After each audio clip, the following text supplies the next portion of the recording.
भारतले सकारात्मक पहल गरिए मात्र सीमा सम्बन्धमा नेपालसँग वार्ता गर्ने बताएको छ।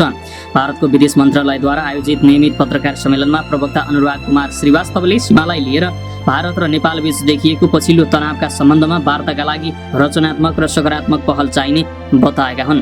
भारत सबै छिमेकीसँग संवादका लागि तयार छ। यसका लागि आपसी संवेदनशीलता र सम्मानका साथै विश्वास र भरोसापूर्ण वातावरण चाहिन्छ उनले भने। भारतका तर्फबाट वार्ताका लागि अगाडि सारिएको रचनात्मक र सकारात्मक पहलको शर्त नयाँ भने होइन। नेपालले लिम्पियाधुराको भूभागलाई समेटेर नक्सा जारी गरेपछि दिइएको प्रतिक्रियामा पनि नेपालको नेतृत्वले कूटनीतिक संवादका लागि अनुकूल वातावरण निर्माणमा सघाउने विश्वास राखेको जनाएको थियो। भारतले गत वैशाख 26मा नेपाली भूमि लिपुलेक हुँदै चीनको मान सरोवरसम्म जोड्ने लिङ्कको ट्र्याक उद्घाटन गरेपछि दुवै छिमेकी बीच तनाव चुलिएको छ। भारतले एकपक्षीय रूपमा सडक निर्माण गरेको भन्दै नेपालले औपचारिक रूपमै विरोध जनाएको थियो। सीमा विवाद समाधानका लागि तत्काल विदेश सचिव स्तरीय संयन्त्रको बैठकका लागि तयार हुने समेत भारतलाई आग्रह गरेको थियो।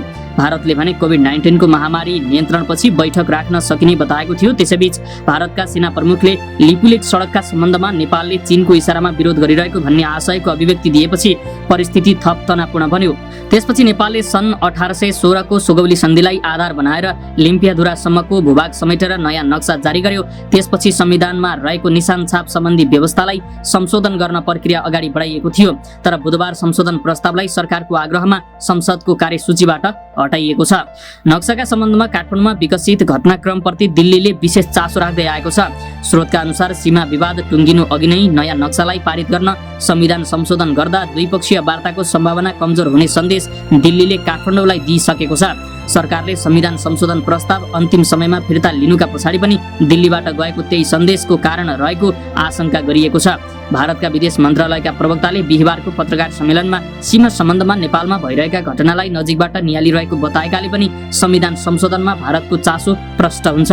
यो विषयलाई नेपालमा पनि विशेष सावधानीपूर्वक हेरिन्छ भन्ने विश्वास छ, श्रीवास्तवले भनेका छन्। विदेश मन्त्रालयका प्रवक्ता श्रीवास्तवले बिहीबारको पत्रकार सम्मेलनमा सीमा सम्बन्धी जिज्ञासामा द्विपक्षीय सम्बन्ध र साझेदारीका प्रसङ्ग उल्लेख गर्नुलाई पनि अर्थपूर्ण ठानिएको छ। भारतले नेपालसँगको ऐतिहासिक र सांस्कृतिक रूपमा गहिरो सम्बन्धलाई सधैँ महत्त्व दिँदै आएको छ। पछिल्ला वर्षहरूमा भएका द्विपक्षीय साझेदारीहरूका कारण यो सम्बन्धले नयाँ उचाइ हासिल गरेको छ उनले भने। भारतको सहयोगमा सुरु गरिएका विकास र कनेक्टिभिटी योजनाले पनि त्यसलाई पुष्टि गर्छन्। हामीले धेरै महत्त्वपूर्ण र ठूला परियोजना पनि समयमा सम्पन्न गरेका छौँ, श्रीवास्तवले थपेका छन्। कोभिड-19 को महामारीको चुनौतीपूर्ण घडीमा पनि भारतले व्यापार र औषधि लगायत अति आवश्यक वस्तुको आपूर्तिलाई नियमित राखेको समेत उनले उल्लेख गरेका छन्। श्रीवास्तवको उक्त भनाइलाई भारत तर्फबाट सीमा विवादलाई चर्काउनु भन्दा आर्थिक र विकासमा साझेदारी गर्नुपर्ने सुझावका रूपमा अर्थ्याउँछन् परराष्ट्रका एक उच्च अधिकारी। नेपालका लागि भारतको महत्त्व दर्शाउन खोजेर सीमा विवादलाई मात्र एकोहोरो ढङ्गले नचर्काउन सङ्केत गरिएको हो, ती अधिकारीले भनेका छन्। भारत सबै छिमेकीसँग संवादका लागि तयार छ। यसका लागि आपसी संवेदनशीलता र सम्मानका साथै विश्वास र भरोसापूर्ण वातावरण चाहिन्छ उनले भने। भारतका तर्फबाट वार्ताका लागि अघि सारिएको रचनात्मक सकारात्मक पहलको शर्त नयाँ भने होइन। नेपालले लिम्पियाधुराको भूभागलाई समेटेर नयाँ नक्सा जारी गरेपछि दिएको प्रतिक्रियामा पनि पछिल्लो नेपालको नेतृत्वले कूटनीतिक संवादका लागि अनुकूल वातावरण निर्माणमा सघाउने विश्वास राखेको जनाएको थियो। भारतले गत वैशाख 26मा नेपाली भूमि लिपुलेक हुँदै चीनको मान सरोवर जोड्ने सडक लिङ्कको ट्र्याक उद्घाटन गरेपछि दुई देशबीच तनाव चुलिएको छ। भारतले एकपक्षीय रूपमा सडक निर्माण गरेको भन्दै नेपालले औपचारिक रूपमै विरोध जनाएको थियो। सीमा विवाद समाधानका लागि तत्काल विदेश सचिव स्तरीय संयन्त्रको बैठकका लागि तयार हुन समेत भारतलाई आग्रह गरेको थियो। भारतले भने कोरोनाको महामारी नियन्त्रणपछि बैठक बस्न सकिने बताएको थियो। यसैबीच भारतका सेना प्रमुखले लिपुलेक सडकका सन्दर्भमा नेपालले चीनको इसारामा गरिरहेको आशयको व्यक्त दिएपछि परिस्थिति तनावपूर्ण बनेको हो। नक्साका सम्बन्धमा काठमाडौँमा विकसित घटनाक्रमप्रति दिल्लीले विशेष चासो राख्दै आएको छ। स्रोतका अनुसार सीमा विवाद टुङ्गिनु अघि नै नयाँ नक्सालाई पारित गर्न संविधान संशोधन गर्दा द्विपक्षीय वार्ताको सम्भावना कमजोर हुने सन्देश दिल्लीले काठमाडौँलाई दिइसकेको छ। सरकारले संविधान संशोधन प्रस्ताव अन्तिम समयमा फिर्ता लिनुका पछाडि पनि दिल्लीबाट गएको त्यो सन्देशको कारण रहेको आशंका गरिएको छ। भारतका विदेश मन्त्रालयका प्रवक्ताले पत्रकार सम्मेलनमा सीमा सम्बन्धमा नेपालमा भइरहेका घटनालाई नजिकबाट निहालिरहेको बताएको पनि संविधान संशोधनमा भारतको चासो प्रष्ट हुन्छ। यो विषयलाई नेपालमा पनि विशेष सावधानीपूर्वक हेरिन्छ भन्ने विश्वास छ उनले भने। विदेश मन्त्रालयका प्रवक्ता श्रीवास्तवले पत्रकार सम्मेलनमा सीमा सम्बन्धी जिज्ञासामा द्विपक्षीय सम्बन्ध र साझेदारीका प्रसङ्ग उल्लेख गर्नुलाई पनि अर्थपूर्ण रूपमा ठानिएको छ। भारतले नेपालसँगको ऐतिहासिक र सांस्कृतिक रूपमा गहिरो सम्बन्धलाई सदैव महत्त्व दिँदै आएको छ। पछिल्ला वर्षहरूमा पनि द्विपक्षीय साझेदारीहरूका कारण यो सम्बन्धले नयाँ उचाइ हासिल गरेको छ उनले भने। भारतको सहयोगमा सुरु गरिएका विकास र कनेक्टिभिटी योजनाले पनि त्यसको पुष्टि गर्छन्। हामीले धेरै महत्त्वपूर्ण र ठुला परियोजना पनि समयमा सम्पन्न गरेका छौँ उनले भने। कोरोनाको महामारीको चुनौतीपूर्ण घडीमा पनि भारतले व्यापार र औषधि लगायतका अत्यावश्यक वस्तुको आपूर्तिलाई नियमित राखेको समेत उनले उल्लेख गरेका छन्। श्रीवास्तवले उक्त भनाइलाई भारत तर्फबाट सीमा विवादलाई चर्काउनुभन्दा आर्थिक र विकासमा साझेदारी गर्नुपर्ने सुझावका रूपमा अर्थ्याउँछन्। परराष्ट्र मन्त्रालयका एक अधिकारी नेपालका लागि भारतको महत्त्व दर्शाउन खोजेर सीमा विवाद मात्र एक फोहोरो ढङ्गले नचर्काउन सङ्केत गरिएको ती अधिकारीले बताएका छन्। सरकारले नेपालको संशोधित नक्सा जारी गरेको कालोपानी लिपुलेक र लिम्पियाधुरासम्मको भूभाग समावेश गरेर संशोधित नक्सालाई नयाँ भन्न नमिल्ने विज्ञहरू बताउँछन्। किनभने त्यो भूभाग नक्सामा राख्न छुटेकाले सच्याइएको हो। सच्याएकाले नयाँ भन्न मिलेन। नक्सामा समावेश भूभाग नेपालकै हो भन्ने प्रमाण सुगौली सन्धिको आधार सुगौली सन्धिको धारा 5 को हो। त्यस धाराले काली पश्चिमको भूभागमाथि नेपालको आधिपत्य अन्त्य गरेको र काली पूर्वका सीमित राखिएको भनिएको छ।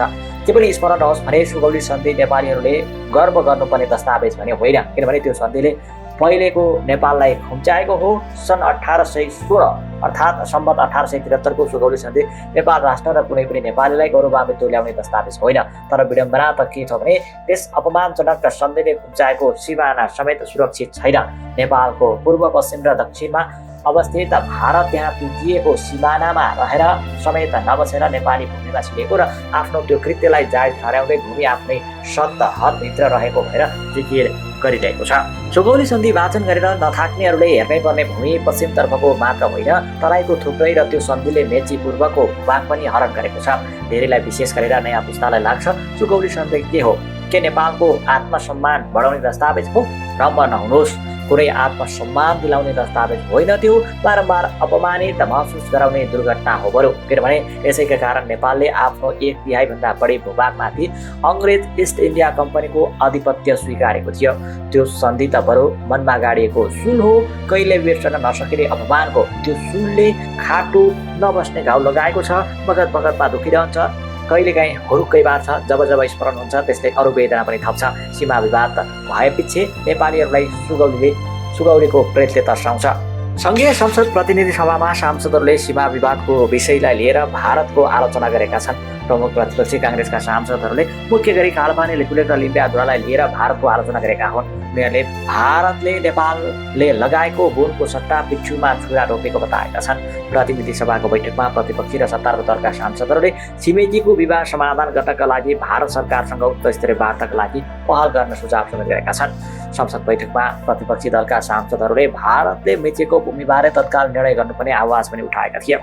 काङ्ग्रेस सांसद रामबहादुर विष्टले नेपालले लगाएको बोन बिर्सेर भारतले धोका दिएको बताएका छन्। भारतलाई ब्रिटिस उपनिवेशबाट मुक्त दिलाउन चलेको स्वतन्त्रता सङ्ग्रामको लडाईँ र भारत छोडो आन्दोलनमा नेपालीहरूको भूमिका स्मरण गराएका सांसद विष्टले भने भारतले भूमि रक्षाका लागि गोर्खाली सैनिकमा हजारौं नेपाली युवाहरू काम गरिरहेको यथार्थ सबैलाई थाहा छ। उनले भने नेपालले उल्टै बोन लगाएको ऋण दिन त कता हो कता उल्टै भारत सरकारले महाकाली लिपुलेक र लिम्पियाधुरा समेत गरेर 335 वर्ग किलोमिटर क्षेत्र अतिक्रमण गरी मुखामा राम बगलीमा छुराको सिद्धान्त लागू गर्न भारत सरकारलाई लाज लागेन भनेर सांसदहरूले प्रश्न गरेका छन्। काङ्ग्रेस सांसद वीरेन्द्र रिजालले प्रधानमन्त्री बोलाएको सर्वोदय बैठकले संविधान संशोधन विधेयक सबै दलको सहमतिमा छिटो प्रक्रियाबाट पारित गराउने निर्णय भएको भन्ने सुन्नमा आएको भन्दै त्यसबाट आफूलाई खुसी लागेको बताएका छन्।